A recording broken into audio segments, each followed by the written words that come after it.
তো আমাদের এই হসপিটালটা আধুনিক হসপিটাল।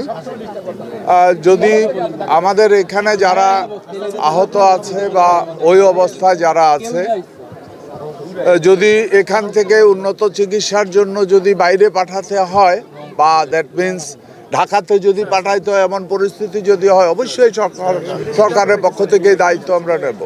আমরা তো এখনই যাব। এখানে যদি দেখি যে ওই রুগীকে টেক কেয়ার করতে পারছি না, এখানে এর থেকে আরও সফিস্টিকেটেড মেশিনারি বা ইকুইপমেন্টসের প্রয়োজন হবে বেটার হসপিটালে, আমরা এখান থেকে সাথে সাথে আমরা এখন যাব, যখন ডাক্তারের ওপিনিয়ন নেব, ডাক্তার যদি বলে সেই ব্যবস্থা গ্রহণ করা হবে।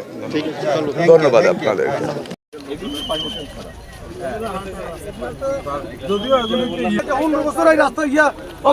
আন্দোলন করে